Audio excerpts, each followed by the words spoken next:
In diesem Video zeige ich euch, wie ihr auf glatten MDF- oder Plastikflächen dezente Strukturen erzeugt und dabei bereits realistische Farbverläufe für die spätere Bemalung vorbereitet.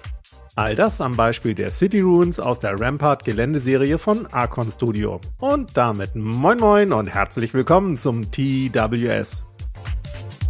Aber zuerst einmal vielen Dank an meinen Zuschauer Marc, der bei der Crowdfunding-Kampagne zu den City Ruins mitgemacht hatte und mir vor einigen Wochen eine komplette Box plus eine Stretch-Goal-Packung als Geschenk zugeschickt hatte. Seine Bitte war nur, ein TWS-Bemal-Tutorial zu drehen. Und da die City Ruins in diesen Tagen offiziell in den Handel kommen, passt das folgende Tutorial nun natürlich perfekt. Ein paar Worte zunächst zu den City Ruins an sich. Die Box enthält für 60 € jede Menge Wände und Säulen, die als Eck- oder Zwischenstücke genutzt werden können, um damit Ruinen zu bauen. Dank der Steckverbindung ist das Geländeset extrem modular und kann sogar magnetisiert werden. Die Löcher für die Stecker bzw. Magnete lassen sich aber auch mit zahlreichen Bits aus der Box füllen. Lampen, Schilder, Lautsprecher, Überwachungskameras und vieles mehr.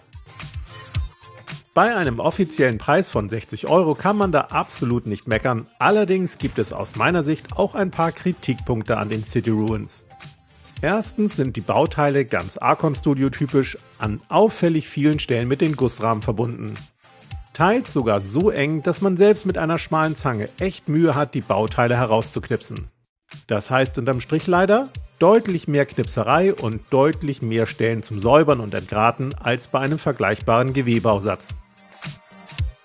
Zweitens hätte ich mir bei den Deko-Kleinteilen mehr Abwechslung gewünscht, denn es sind vergleichsweise viele Lampen und wenig anderer Kleinkram dabei. Und mal ehrlich, die Stromversorgung dürfte bei derart zerbombten Gebäuden doch ohnehin schon längst zusammengebrochen sein. Und drittens sind keine Böden in dem Set enthalten.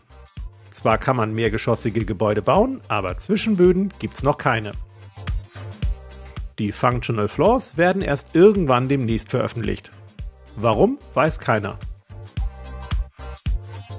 Ich habe alle Bauteile aus der Box zu insgesamt 5 Ruinen verbaut und dabei auch fast sämtliche Deko-Kleinteile aufgebraucht.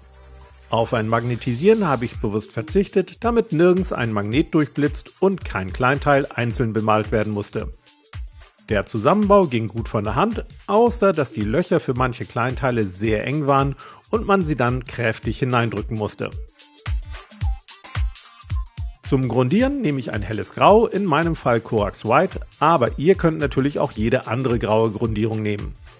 Schnappt euch dann einen hellen Sandton, ein helles Grau und ein Weiß sowie ein paar Stückchen Schaumstoff zum Tupfen.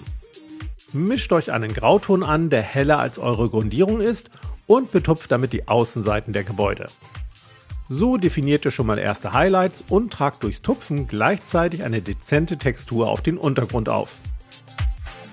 Hellt euer Grau dann weiter mit Weiß auf und tupft eine zweite Schicht, wieder unregelmäßig, um für weitere Farbnuancen zu sorgen.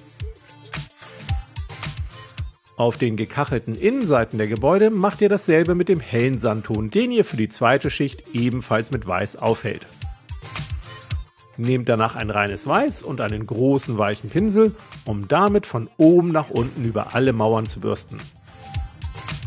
So definiert ihr die finalen Highlights entsprechend des natürlichen Lichteinfalls. Schnappt euch dann ein paar Contrast-ähnliche Farben oder verdünnt reguläre Acrylfarben mit Wasser, um einige der Details zu bemalen.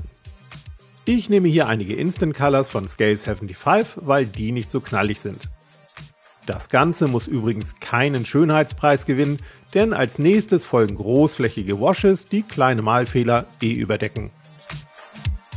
Nehmt einen braunen und dunkelgrauen Wash. Ich benutze hier wieder meine eigenen Mischungen, die ich euch im oben verlinkten Tutorial ja bereits vorgestellt habe. Alternativ kann ich euch das Dark Brown und Dark Grey von Vallejo empfehlen, die ihr nur zu etwa 50% mit Wasser verdünnen solltet. Feuchtet die Wände mit ein wenig Wasser aus einem Pumpzerstäuber an, damit sich die Washes besser auf den Oberflächen verteilen und nicht so schnell antrocknen.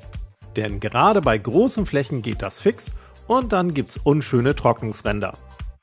Tragt auf den Außenseiten vorwiegend den dunkelgrauen Wash auf, um dann den braunen Wash punktuell für organische Farbverläufe hineinzutupfen. Auf den Innenseiten der Gebäude macht ihr das genau andersherum. So habt ihr kühle Außenfassaden und wärmere Innenbereiche und entsprechend etwas farbliche Abwechslung. Und sollte irgendwo kein Wash hingekommen sein, feuchtet die Stelle großflächig an und bessert sie mit den Washes aus. Wer mag, kann dann noch einige Details hervorheben. Ich zum Beispiel möchte den Bewehrungsstahl stärker betonen und male daher ein transparentes Dunkelbraun drüber. Auch etwas Rost hier und da sowie zusätzlich aufgetupfter Schmutz können natürlich nicht schaden. Danach wären die Ruinen dann auch schon spielbereit und verglichen mit dem Zusammenbau ging die Bemalung wirklich fix.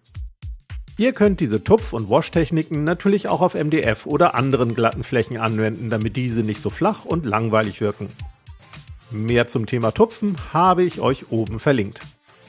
Ich sage nochmals vielen lieben Dank an Marc für das großzügige Geschenk und hoffe, besonders dir gefällt dieses Tutorial. Viel Spaß euch allen beim Nachmalen und wir sehen uns am nächsten Freitag. Bis dann.